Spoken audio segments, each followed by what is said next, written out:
Hello students, आज हम आपके लिए लेकर आए हैं दो चरों के रैखिक युग्म समीकरण।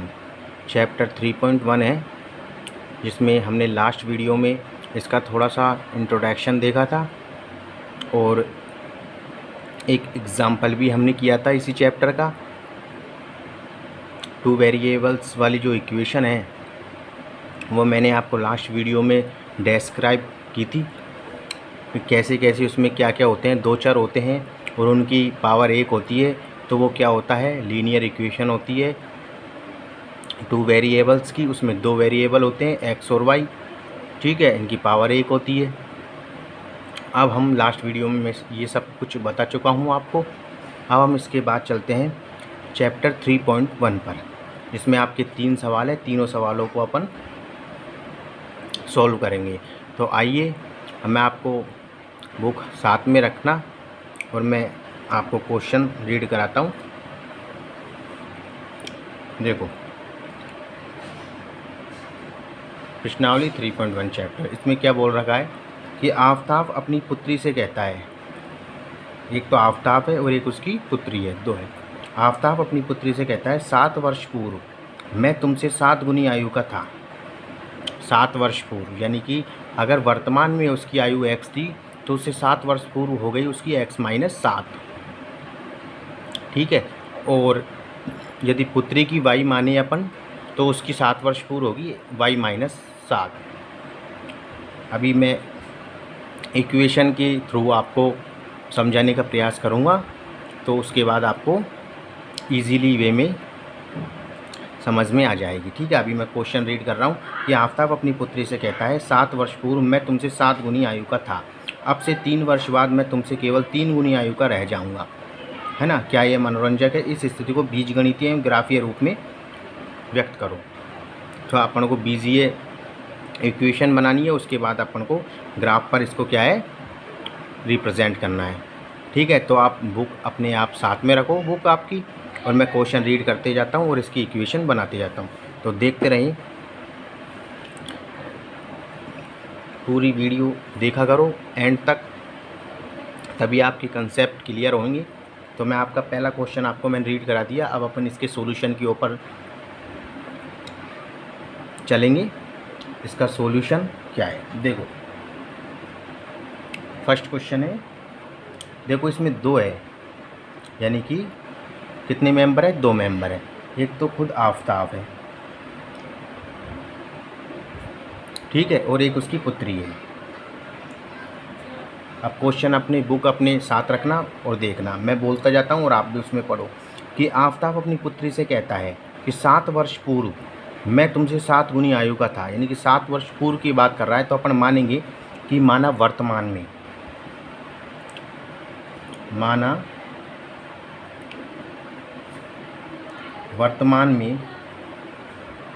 वर्तमान में आफताब की आयु तो अपन ने मान ली x और पुत्री की आयु मान ली अपन ने y। वर्तमान की बात चल रही है, अपने माना है कि माना वर्तमान में उसकी आयु तो x है आफताब की, और उसकी पुत्री की आयु है y, ठीक है।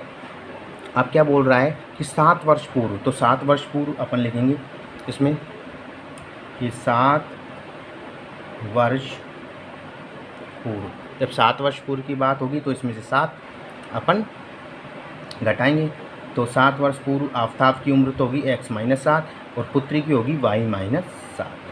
7 वर्ष पूर्व की बात हो गई। अब क्या कह रहा है कि 7 वर्ष पूर्व मैं तुमसे 7 गुनी आयु का था,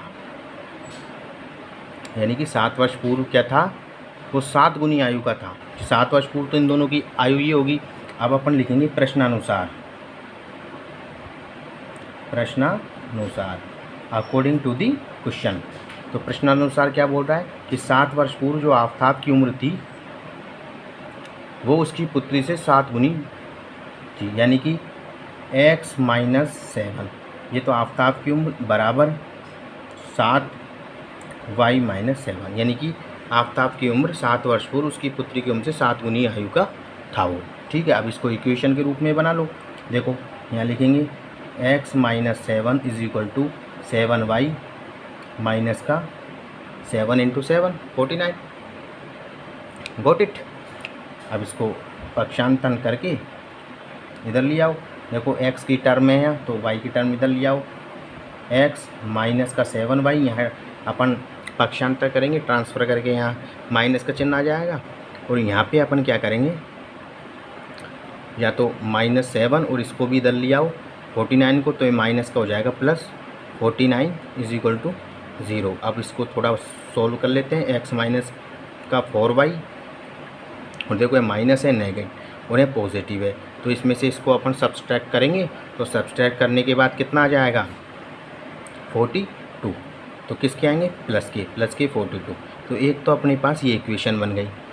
ठीक है, एक तो ये इक्वेशन होगी अपने पास।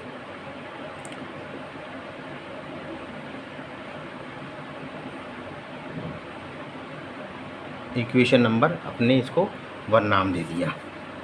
ठीक है, अब इसके बाद आगे चलते हैं थोड़ा। तो आगे देखो आगे क्या बोल रहा है वो, जैसे बोलता जाएगा वैसे करते जाएंगे अपन। उसके बाद वो ये बोल रहा है कि अब से 3 वर्ष बाद, यानी कि अब तो है वर्तमान में x और उसकी y, अब से 3 वर्ष बाद। तो अब से 3 वर्ष बाद, अब से 3 वर्ष बाद, अब से 3 वर्ष बाद यानी कि x + 3 हो गया इसका, और इसका हो गया y + का 3 वर्ष बाद। वर्तमान में इस समय जैसे तुम मान लो 15 साल के हो, तो अब से 3 वर्ष बाद कितने हो जाएंगे 15 + 3। तो ऐसे ही इसकी आफ्ताब की x थी तो x + 3 और उसकी पुत्री की y + 3 हो गई। तो क्या बोल रहा है कि अब से 3 वर्ष बाद मैं तुमसे केवल 3 गुनी आयु का रह जाऊंगा। तो लिख दो कि प्रश्नानुसार दोबारा,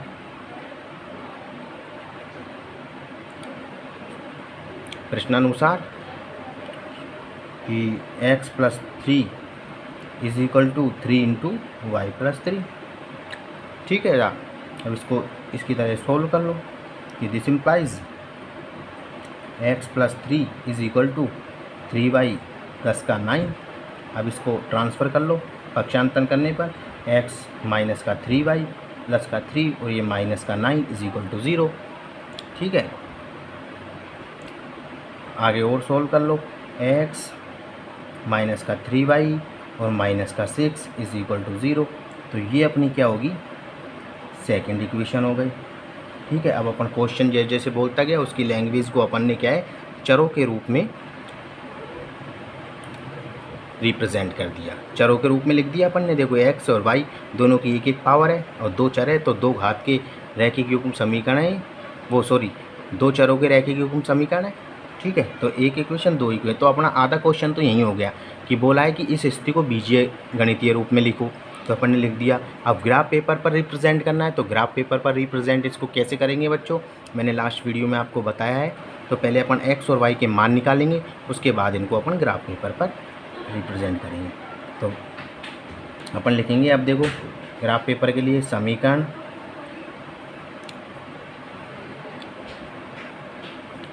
एक से, समीकरण 1 अपने पास ये दे रखी। अब इसमें देखो अपन मान रखेंगे, क्या मान रखोगे आप, एक बार x = 0 रखो।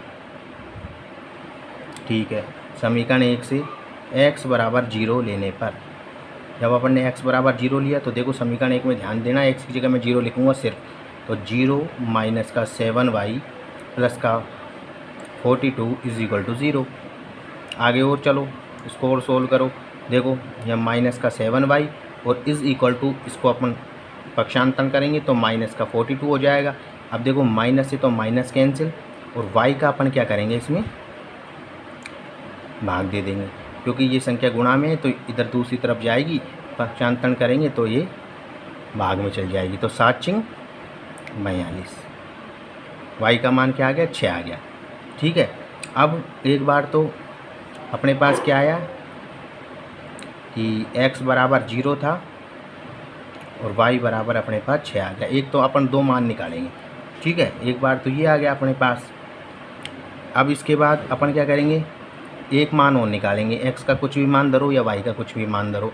अपन सपोज करो कि अपन y का मान इसमें ऐसा रखना है कि जिससे x या y का जो भी मान आए वो इससे क्या है कम्प्लीटली डिवाइड हो जाए। कोशिश ये करनी है, अगर नहीं होता तो फिर पॉइंट में आएगा, लेकिन कोशिश ये करो कम्प्लीटली डिवाइड हो जाए। तो देखो 1 रखेंगे अपन x में तो नहीं होगा, 2 रखेंगे नहीं होगा, 3 रखेंगे उससे भी नहीं हो रहा।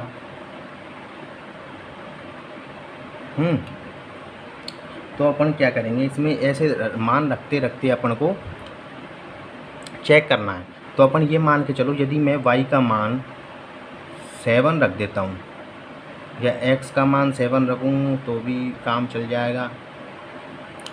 चलो मैं x का मान 7 रखता हूँ। अब देखो कि समीकरण 1 से x बराबर 7 लेने पर कुछ भी मान रख सकते हो आपके अकॉर्डिंग, ठीक है। ये देखो x 7 माइनस का 7y प्लस का 42 इज इक्वल टू 0, ठीक है। अब अपन ने क्या किया, यहाँ दोनों को जोड़ दिया इनको कि माइनस का 7y प्लस का दोनों जुड़ जाएंगे, ये आ जाएंगे 49 इज इक्वल टू 0। अब पक्षांतरण कर दो, माइनस का 7y is equal to minus का 49, वही माइनस से माइनस कैंसिल, और y is equal to 49 upon 7 is equal to क्या हो गया, 7 इंटू 7 क्या होता है वो 7 इंटू 7 क्या हो गया 49, ठीक है। तो अपन ने क्या लिया, जब x बराबर अपन ने 7 लिया तो y बराबर भी 7 आ गए। तो अपन को इसके 2 मान प्राप्त हो गए, ठीक है। कितने मान प्राप्त हो गए, 2 मान इसके अपने पास प्राप्त हो गए। और ये तो अपन ने समीकरण 1 हल की है। अभी अपन को ऐसे की ऐसे समीकरण 2 भी हल करनी है, ठीक है। जैसे अपन ने 1 हल की दी ऐसे अपन को 2 हल करेंगे, ठीक है। अब इसको अपन ऐसे भी ऐसे लिख दो आप अच्छी तरह टेबल बना के, जिससे थोड़ा अच्छा भी लगेगा। 2 मान निकाल लेंगे, ग्राफ पेपर पर रिप्रेजेंट करने के लिए 2 ही मान सफिशिएंट है। ऐसे तो आप 3 भी निकाल सकते हो, लेकिन 2 मान सफिशिएंट होंगे, ऐसा कोई दिक्कत वाली बात नहीं है, ठीक है। तो देखो जब x बराबर अपन ने 0 लिखा था तो y बराबर 6 है, और जब x बराबर अपन ने 7 लिखा था तो y बराबर 7। आप कुछ भी रख सकते हो मान, ठीक है। ये तो अपनी सुविधा की दृष्टि से अपन क्या करते हैं, इसको थोड़ा सा कि अपन को सुविधा हो जाए इक्वेशन सोल्व करने में, तो अपन ऐसा मान रखेंगे जो ये कम्प्लीटली डिवाइड हो जाए, आराम से कट जाए संख्या अंश और हर, ठीक है। या अगर नहीं कट रही तो अपन को फिर तो लास्ट में संख्या रखनी पड़ती है, इससे पॉइंट की वैल्यू भी आती है, पॉइंट दशमलव वाली संख्या आ जाएगी, तो उसमें ग्राफ में क्या है थोड़ा दिक्कत हो जाती है। इसलिए अपन ऐसे मान सोच के रखते हैं जिससे कम्प्लीटली डिवाइड हो जाए, आसानी से घट जाए, जुड़ जाए, ठीक है। ठीक है, अब अपन समीकरण 2 लेंगे, ठीक है, कि समीकरण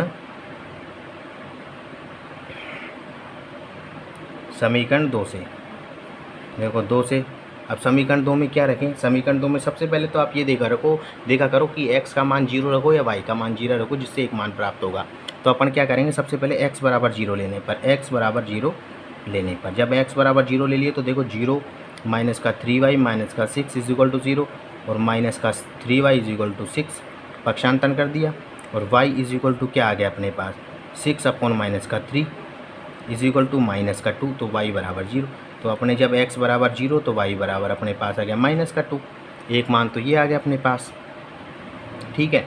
इसी प्रकार अपन एक मान और लेंगे, ठीक है। अब अपन क्या करेंगे, ऐसे करो, इस समीकरण में आसानी से y बराबर 0 भी रख सकते हो। तो देखो कि अब y बराबर 0 लेने पर, जब अपन ने y बराबर 0 ले लिया, y बराबर 0 रखो इसमें समीकरण 2 में, भाई बात समीकरण 2 की चल रही है, धरो यहाँ 0 रखेंगे अपन, यहाँ देखो तो देखो x माइनस का 3 इंटू 0 माइनस का 6 इज इक्वल टू 0, ये पूरा 0 हो जाएगा, x minus 0 minus 6 is equal to 0, और x बराबर क्या हो जाएगा 6। तो जब अपन ने x बराबर 6 आया इसका मान और y बराबर 0, तो अपने पास 2 वैल्यू इसकी भी प्राप्त हो गई। तो इसको भी ऐसे टेबल में लिख लेंगे, ठीक है, इससे क्या है थोड़ा अच्छा लगता है।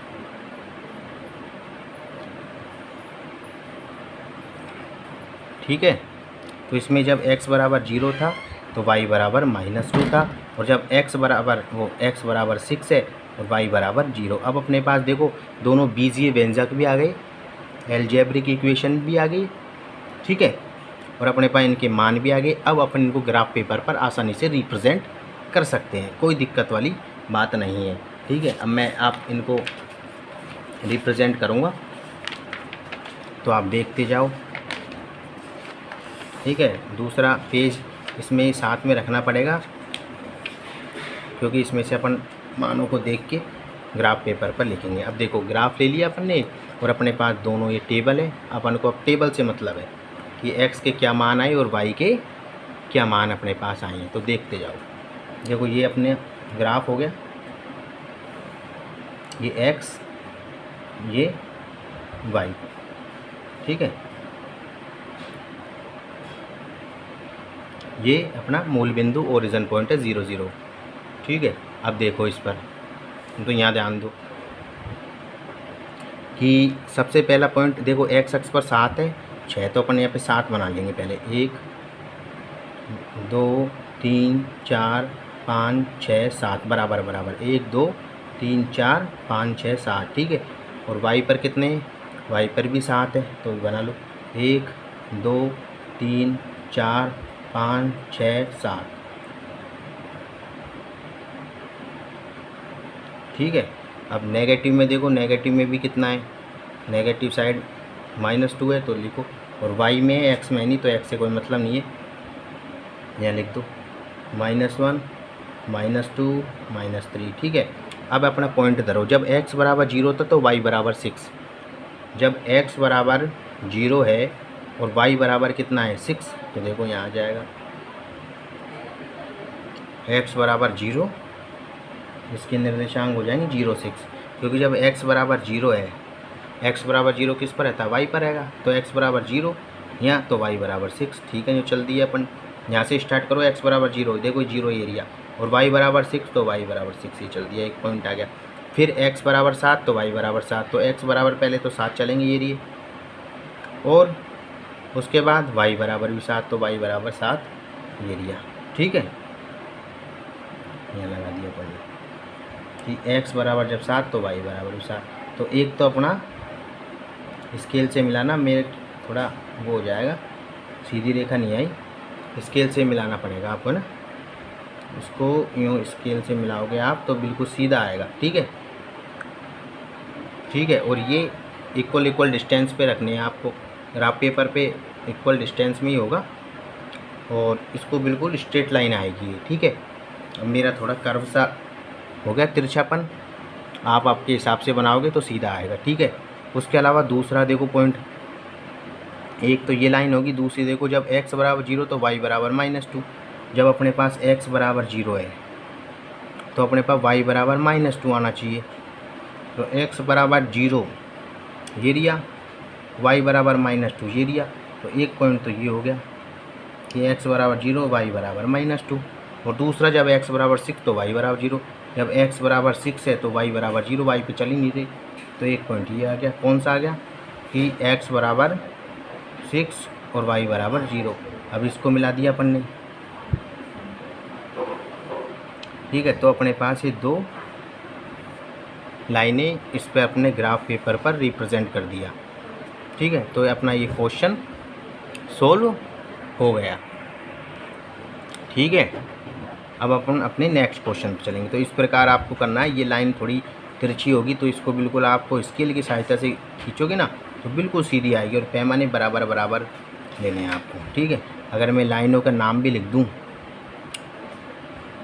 तो आप देख लो, लाइनों के नाम ये जो पहली लाइन थी तो अपन ने ये खींची तो ये था x माइनस का 7y प्लस का 42 = 0, और ये जो लाइन है ये x माइनस का 3y माइनस का 6 बराबर 0 है। देखो ये दो लाइनों के नाम मैंने लिख दिए।